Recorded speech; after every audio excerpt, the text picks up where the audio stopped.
ಉದ್ಯೋಗವನ್ನು ಕಾಪಾಡೋದಕ್ಕೆ ಯಾವುದೇ ರೀತಿಯಾದ ನಮ್ಮ ಹಿಂದೇಟಿಲ್ಲ. ಕನ್ನಡಿಗರು ಇವತ್ತು ಕರ್ನಾಟಕಕ್ಕೆ ಅಷ್ಟೇ ಅಲ್ಲ, ಇಡೀ ವಿಶ್ವದಲ್ಲೇ ಅವರು ಕೆಲಸ ಮಾಡ್ತಾ ಇದ್ದಾರೆ.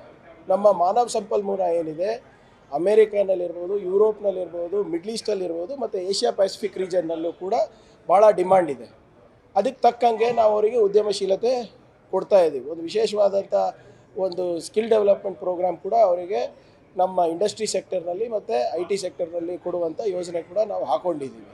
ಸೊ ನಾವು ಇದನ್ನು ನಾವೇನು ಈ ಬಿಲ್ಲನ್ನು ನಾವು ನಮ್ಮ ಜನರಿಗೆ ತಂದಿದ್ವಿ, ಅದು ಲೀಗಲಿ ಕೂಡ ನೋಡಬೇಕಾಗುತ್ತೆ. ಇಂಟರ್ ಮಿನಿಸ್ಟ್ರಿಯಲ್ ಕನ್ಸಲ್ಟೇಷನ್ ಕೂಡ ಆಗಬೇಕಾಗ್ತದೆ.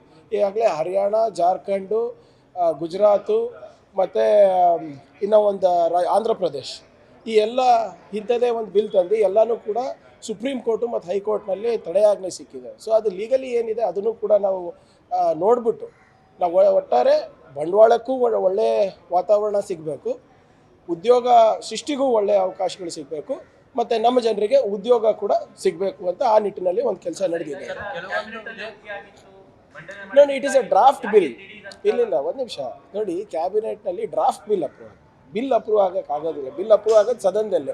ಡ್ರಾಫ್ಟ್ ಬಂದಾಗ ಏನಾಗುತ್ತೆ, ಮತ್ತು ಅದಕ್ಕೆ ರೂಲ್ಸ್ ಫ್ರೇಮ್ ಆಗಬೇಕು ಅಂದರೆ ಎಲ್ಲ ಡಿಪಾರ್ಟ್ಮೆಂಟಿಗೆ ಕನ್ಸಲ್ಟೇಷನ್ ಮಾಡಬೇಕು, ಲೀಗಲ್ಲಾಗಿ ನಾವು ನೋಡಬೇಕಾಗುತ್ತೆ.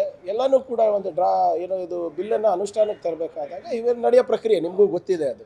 ಸೊ ಅದರಿಂದ ನೋಡೋಣ ಹೇಗಾಗುತ್ತೆ ಅಂದ್ಬಿಟ್ಟು. ಆದರೆ ವೈಯಕ್ತಿಕವಾಗಿ ಮಾತಾಡಬೇಕು ಅಂದರೆ ನಮ್ಮ ಜನರಿಗೆ ನಾವು ಉದ್ಯೋಗವನ್ನು ಕಲ್ಪಿಸ್ಕೊಡ್ಬೇಕಂದ್ರೆ ನಾವು ವಿಶ್ವಮಟ್ಟದಲ್ಲಿ ನಮ್ಮ ಮಾನವ ಸಂಪನ್ಮೂಲ ನಂಬರ್ 1 ಆಗಬೇಕು ಅಂದರೆ ಇನ್ನೂ ಹೆಚ್ಚು ಉದ್ಯಮಶೀಲತೆ ಮಾಡಬೇಕು. ಇಂಡಸ್ಟ್ರಿಯವ್ರ ಜೊತೆ ಚರ್ಚೆ ಮಾಡ್ತೀವಿ, ಅವ್ರಿಗೆ ಏನು ಸ್ಕಿಲ್ ಸೆಟ್ಸ್ ಬೇಕಾಗಿದೆ ಅಂತ ನೋಡ್ಕೊಂಡು ನಾವು ಒಂದು ಹೊಸ ಪ್ರೋಗ್ರಾಮನ್ನು ನಾವು ಮಾಡ್ತೀವಿ ನಾವು.